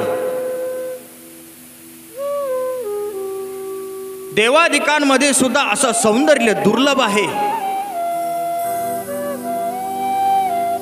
तिच्याशी संवाद केला, तुझं नाव काय बाळ? तिने सांगितलं रुक्मिणी. तिचा आवाज ज्यावेळेस ऐकला, तो मधुर आवाज नारद महर्षींना एक भावून गेला. भीमक राजाच्या मांडीवरून तो उठली. नारद मुनीच्या पायाला हात लावून तिने प्रणाम केला. संस्कार दिसला तिच्यामध्ये. आता नारद मुनीच्या मनामध्ये एक चिंतन चालू आहे. हिच्याशी विवाह करण्यासारखा वर कोण असावा, कोण असावा, मनामध्ये विचार करतायत. आणि पटकन नारद मुनीच्या मनामध्ये पटकन आलं. भीमक राजाला म्हणतात, भीमक राजा, अरे तुझी इतकी सौंदर्यवती जी कन्या आहे, बुद्धिवान कन्या आहे, हिला श्रीकृष्णासारखा दुसरा वर मिळणार नाही, हिला शोभणार नाही. देशोदेशीचे राजे तू पाहशील, देवादिकांना तू पाहशील, पण श्रीकृष्णासारखा अप्रतिम सौंदर्यवान वर हिला मिळणार नाही. बघा, विचार करा, विचार करा. नारद मुनीचे शब्द कानावर पडले. आता रुक्मिणीला त्या ठिकाणी वेद संचरला, कोण आहे हा श्रीकृष्ण ज्याची महर्षी नारद स्तुती करतायत? कोण आहे?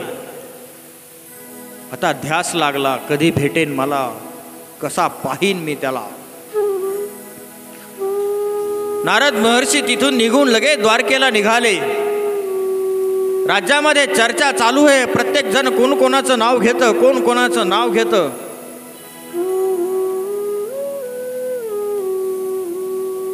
स्वयंवराची तयारी चालू आहे. इकडे मात्र रुक्मिणीची वेगळी हालचाल चालू झाली, वेगळी हालचाल चालू झाली. रुक्मिणी गेली, आपल्या गृहामध्ये गेली, आपली कक्षामध्ये गेली आणि तिची जी मैत्रीण होती, लहानपणीची सखी, तिला बोलवलं आणि तिला सांगितलं, अगं सखे, द्वारकेचा जो राजा आहे कृष्ण, नारद महर्षी सांगत होते तो अप्रतिम सौंदर्यवान आहे. तू माझं एक काम करशील? ती म्हणाली, अगं तुझ्यासाठी तर जीव द्यायला तयार आहे. सांग पटकन काय काम. जाते का द्वारकेला? जा, द्वारकेला जाऊन बघ तरी तो कृष्ण दिसतो कसा. ज्या नारद महर्षींनी एवढी स्तुती केली, देवादिकांमध्ये दुसरा कोणी नाही कृष्णाशिवाय एवढा सौंदर्यवान. बघ तरी राजा आहे म्हणे तो द्वारकेचा. ती म्हटली ठीक आहे, मी जाऊन बघते कोण आहे. सगळी तयारी केली, तिची जाण्याची व्यवस्था केली, कपडे दिले, चांगले चांगले वस्त्र दिले, श्रीकृष्णाला भेटीचे जे साहित्य होतं ते दिलं आणि तू आत्ता लगेच निघ. श्रीकृष्णापुढे जाऊन पटकन लगेच निघ. तशी ती सखी निघाली आणि द्वारकेला गेली.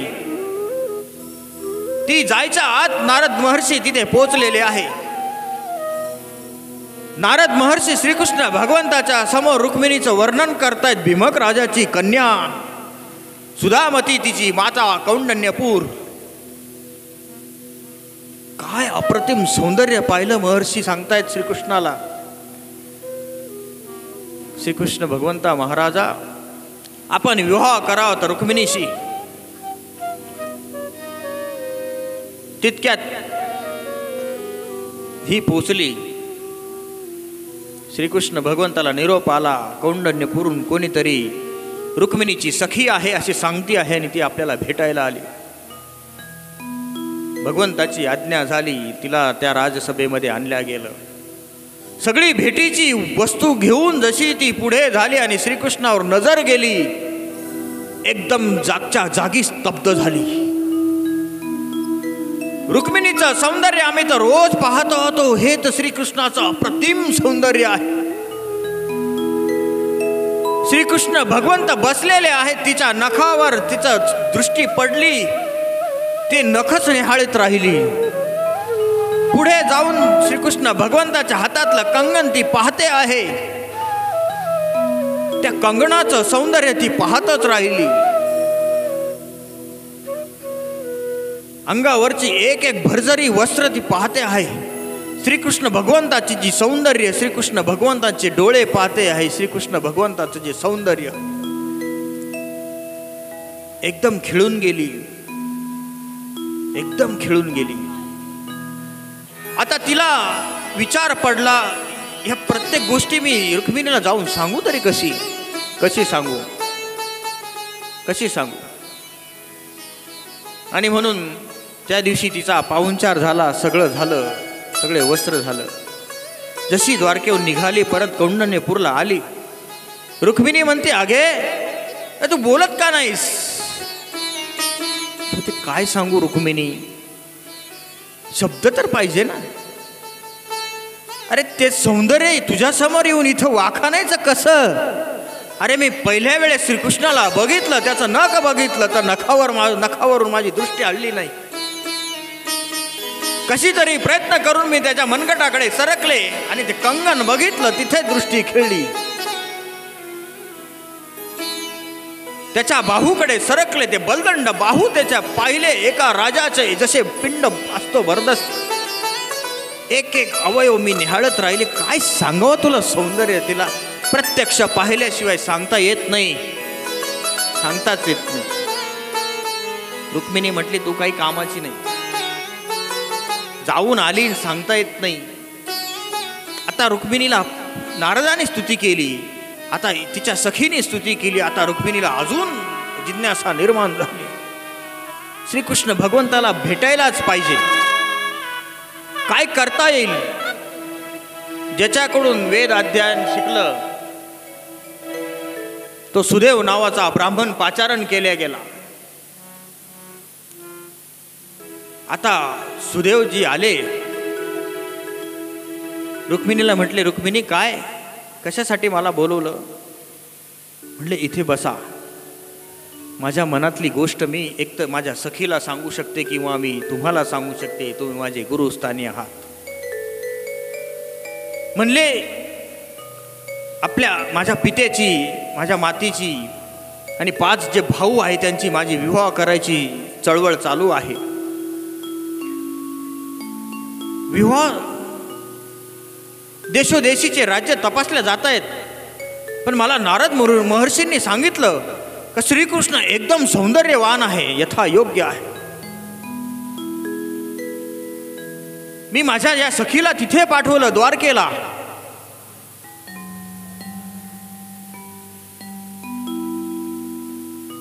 पाठवलं. ती निरोप घेऊन आले. ती अप्रतिम सौंदर्याचं या ठिकाणी वर्णन करते आहे, पण तिला वर्णन करता येत नाही. तुम्ही काहीतरी करा, मला एकदा त्या श्रीकृष्णाचं दर्शन घडवा. आता सुदेव ब्राह्मण एकदम खुश झाले. ते म्हणले, रुक्मिणी 4 दिवसाच्या आत श्रीकृष्णाला इथे घेऊन येतो. जर मी या ठिकाणी आणलं नाही सुदैवाने तर मी आत्महत्या करीन, मी देहत्याग करीन, श्रीकृष्ण भगवंताला येथे घेऊन येईन.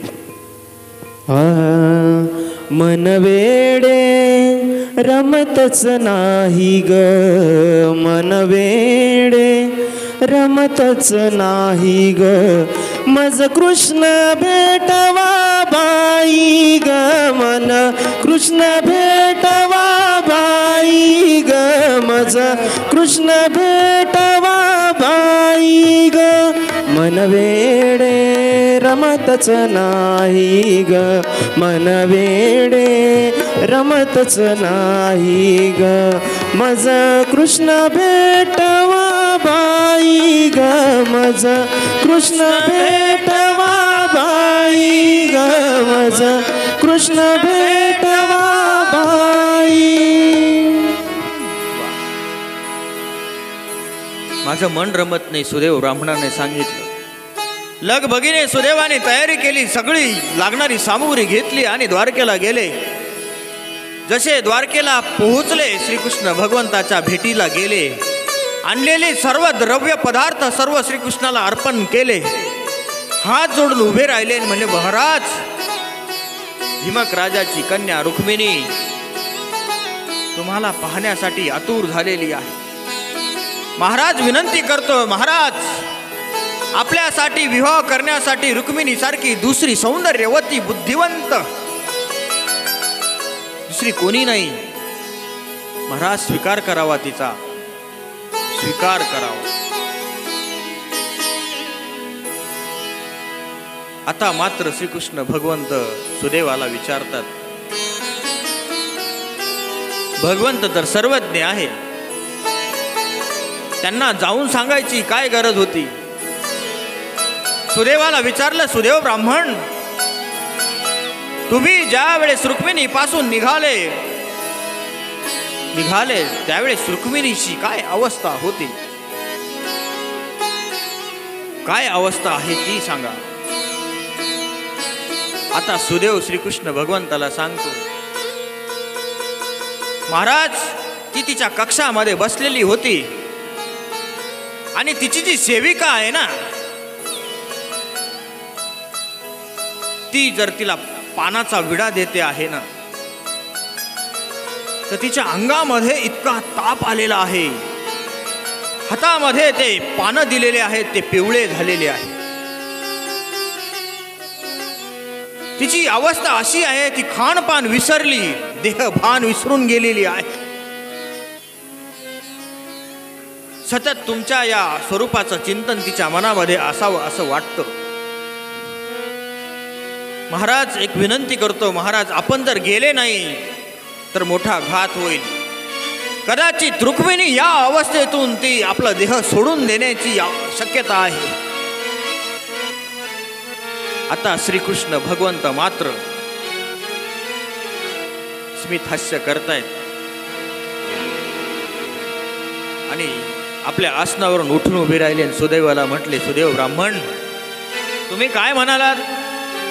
मी रुक्मिणीला शब्द देऊन आलो, महाराज, मी सुदेव ब्राह्मण, तुझं लहानपणापासून तुला विद्या अध्ययन शिकवलं, मी तुझ्याशी खोटं बोलणार नाही. जर श्रीकृष्णाला घेऊन आलो नाही तर मी देहाचा त्याग करीन. श्रीकृष्ण भगवंताने सुदेवाच्या पाठीवर हात टाकले, म्हणाले, चला, मी येतो, निघालो. श्रीकृष्ण भगवंत लगबगीने त्या रथात बसले.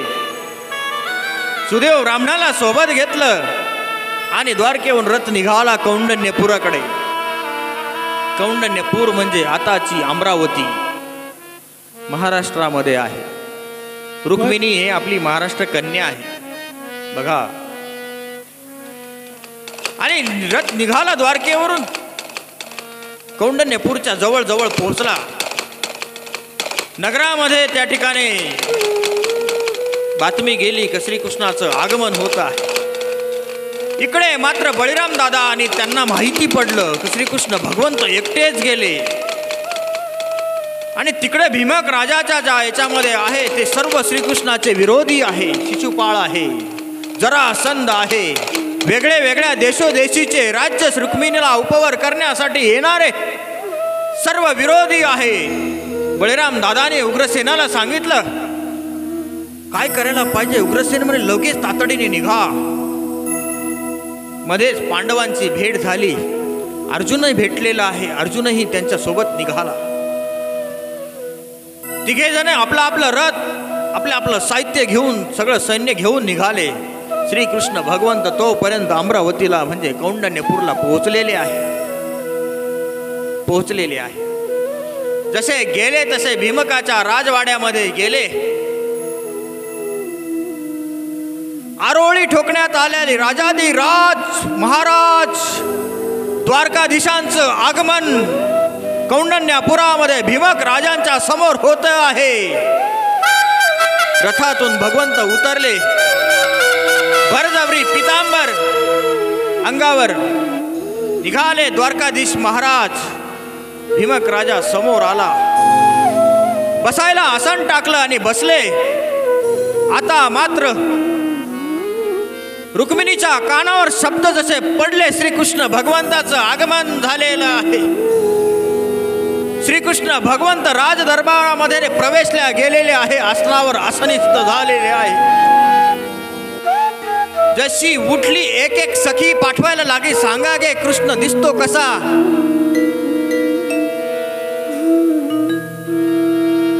पती म्हणून श्रीकृष्णाला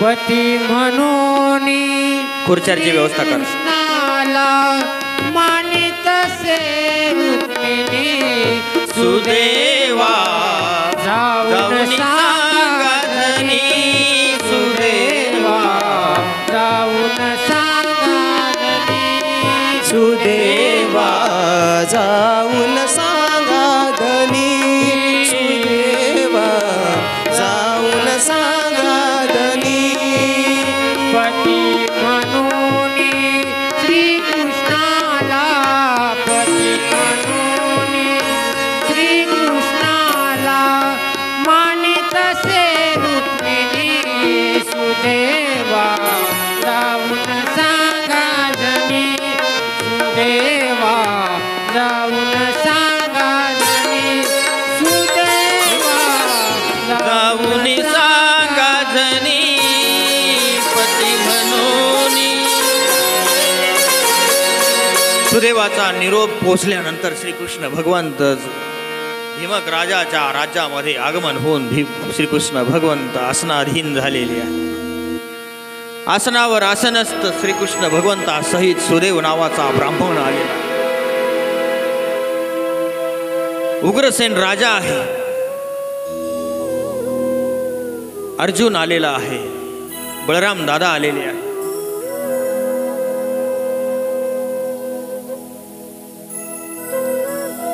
नारद महर्षींचं या ठिकाणी आगमन झालेलं आहे. आता मात्र रुक्मिणी एक एक सेविका पाठवते आहे. अगे जागे श्रीकृष्ण दिसतो कसा ते सांगा. एक एक सेविका येते आहे आणि जी बघायला आली ती तिथेच उभी आहे. जिने नख बघितलं ती त्या नखावर खिळून आहे. जिने कंगन बघितलं ते त्या कंगनावर खिळून आहे. तिच्या गृहामध्ये कक्षामध्ये असलेल्या सर्व सेविका श्रीकृष्णाला पाहण्यासाठी निघून गेल्या. रुक्मिणी मात्र एकटीच आपल्या सैन्यासमोर बसलेली आहे. वाट पाहते अंतकरणामध्ये जिज्ञासा निर्माण झालेली आहे. अगे सांगा मला कोणीतरी सांगा. श्रीकृष्ण भगवंत दिसतो कसा आहे तो श्रीकृष्ण. ज्याच्याशी मला विवाह करायचा, ज्याच्याशी मला संसार करायचा तो श्रीकृष्ण भगवंत कसा आहे. त्याचं सौंदर्य सांगा. अजूनपर्यंत एकही सखी एकही सेविका वापस परत आलेली नाही. आणि म्हणून पर्यायिनी रुक्मिणीच्या अंगामध्ये ताप भरलेला आहे. कशी तरी उभी झाली आणि माळवद्यामध्ये जाऊन ती खाली बघते आहे. श्रीकृष्ण भगवंतावर तिची दृष्टी खिळली. बघतच राहिली ती, बघतच राहिली. अप्रतिम सौंदर्य मनामध्ये कल्पना करते आहे. आता देशोदेशीचे राजे आले, देवाधिकांचे कितीही सौंदर्यवान देवी देवता आल्या तरी मी श्रीकृष्णाशीच विवाह करीन. मी आता मनस्वी पती मानलेला आहे. माझा आत्मा मी त्या श्रीकृष्णाशी लावलेला आहे. आता जवळ उभे असलेल्या सखी तिच्या चेष्टा करतायत, तिला बोट टोचतायत. तिला म्हणतात, काय ग आत्ताच जाणार का लगेच? लगेच विवाह करते का? कोणी तिची वेणी ओढतंय, कोणी हात ओढतंय, कोणी तिचा पदर ओढतंय. बघा आमचे कसे दिसतात, आमच्या रुक्मिणीचे बघा हे कसे दिसतात. अशा चेष्टा चालू आहे. रुक्मिणी आता लाजली थोडीशी आणि पटकन आपल्या शयनगृहामध्ये जाऊन पलंगावर बसली. दोन्ही हाताने आता तिने चेहरा बंद केला. डोळे जरी बंद असले आता श्रीकृष्णाचं रूप तिच्या समोर फिरत आहे. सुदेव नावाचा ब्राह्मण भीमक राजाने यथोचित स्वागत केलं. सगळं काही झालं. आता भेट झाली, फक्त दर्शन व्हायचं होतं, भेट घ्यायची होती. आता तिथून निघाले. भीमकाने विचारलं, आता तुमचा आता रहिवास कुठे आहे, मुक्काम कुठे आहे? श्रीकृष्ण भगवंत म्हणतात, आता आम्ही इथेच थांबू, आमची व्यवस्था करू आणि उद्या मात्र सकाळी अंबिकेचं दर्शन घेऊन आम्ही निघून जाऊ. सुदेव ब्राह्मण समोर आला. त्याने हात जोडून विचारलं श्रीकृष्ण भगवंताला. ते म्हणले, रुक्मिणीला आता तुमची भेट करून द्यायची, कुठे करू? श्रीकृष्ण भगवंत म्हणतात, आता त्याला अंबिकेच्या याच्यामध्ये घेऊन या. ठरलं सगळं. रुक्मिणीला सांगितलं, तुम्हाला अंबिकेचं दर्शन घेण्यासाठी जायचंय, तिथं श्रीकृष्ण भगवंत तुम्हाला समक्ष भेटतील. इकडे वेगळी तयारी चालू आहे. भीमक राजाच्या राज्यामध्ये 5 भाऊ रुक्मिणीचे, 5 भाऊ. एक शिशुपाळाचा मित्र आहे, तो म्हणतो मी विवाह करीन तर शिशुपाळाशी करीन. शिशुपाळाने भय व्यक्त केलं का श्रीकृष्ण असा आहे, कधी रुक्मिणीला उचलून पळून घेऊन जाईल तो. आपण सावध असलं पाहिजे. त्याचं आगमन या कौंडण्यपुरात झालेलं आहे. जरासंध म्हणला, कसा नेईल बघतो मी जरासंध. मी आहे श्रीकृष्णाला अडवणारा, बघू कसा नेतो. रुक्मी म्हणाला, आपण सगळे असताना कृष्ण घेऊनच जाईल कसा? रुक्मिणीवर पहरा आहे. सकाळ झालेली आहे. रुक्मिणी घाई सगळ्या सखींना घेऊन कौंडण्यपुरामध्ये असलेल्या अंबिकेच्या दर्शनाला गेली. पूजेचं साहित्य घेतलं, सगळे गेले. आता सुदेव ब्राह्मण श्रीकृष्ण भगवंताला म्हणतो, महाराज ही आपली रुक्मिणी, हिचा सांभाळ करावा महाराज. हे लोक सहजासहजी तुम्हाला या ठिकाणी उपवर होऊ देणार नाही. श्रीकृष्ण भगवंत रुक्मिणीला म्हणतायत, तुम्हाला आमच्यासोबत यायचं आहे का? रुक्मिणी आता श्रीकृष्णाला म्हणती, जन्मोजन्मी आता मला तुमचंच व्हायचं आहे. असे असेल तर द्या आमच्या हातामध्ये हात आणि चढा या रथामध्ये. हातात हात घेतला. रथामध्ये रुक्मिणी, सुदेव ब्राह्मणाने हात जोडले, पाठीमागे सरकले. आता रुक्मिणी आणि कृष्ण भगवंत रथामधून बसले आणि रथ निघाला द्वारकेकडे. धूळ उडते आहे. भीमक राजाच्या राज्यामध्ये वार्ता गेली, महाराज महाराज श्रीकृष्णाने रुक्मिणी पळून नेली. जरासंध उठला, कशी नेली ती बघतो मी. सगळे आपले शस्त्र अस्त्र तयार करून तिच्या मागे पळाले. सगळ्यांनी पाठलाग केला. शिशुपाळ मागे पळाला. अरे माझी रुक्मिणी, मी विवाह करणार होतो तिच्याशी. इकडे मात्र बळीराम दादा, अर्जुन, उग्रसेन सगळे राजा आलेले आहेत.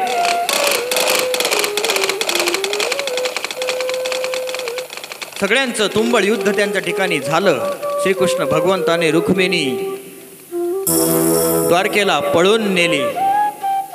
श्रीकृष्णाचा रुक्मिणीचा भाऊ श्रीकृष्ण भगवंताच्या आणि रुक्मिणीच्या पाठीमागे लागलेला आहे. श्रीकृष्ण भगवंताने त्याला पकडलं. रुक्मिणी स्वयंवरामध्ये त्याची फजिती केली, त्याची चेष्टा केली आणि सोडून दिलं. आता मात्र रुक्मिणी आणि श्रीकृष्णाचा पहिला मुक्काम चांगदेव हरताळा.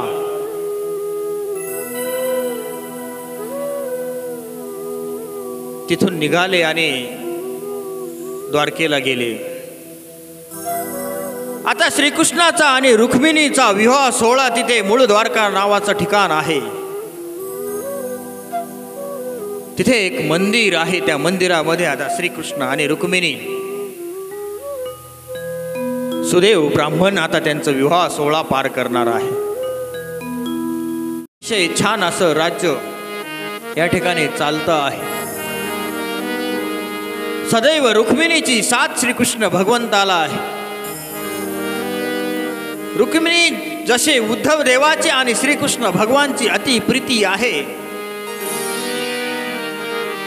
तशी रुक्मिणीची आणि श्रीकृष्ण भगवंताची अति प्रीती आहे. क्षणभरही आता रुक्मिणी श्रीकृष्ण भगवंताला आणि कृष्ण रुक्मिणीला विसरत नाही. अतिशय जगातील सगळ्यात चांगला आणि उत्तम असा विवाह सोहळा जर असेल तर श्रीकृष्ण रुक्मिणी.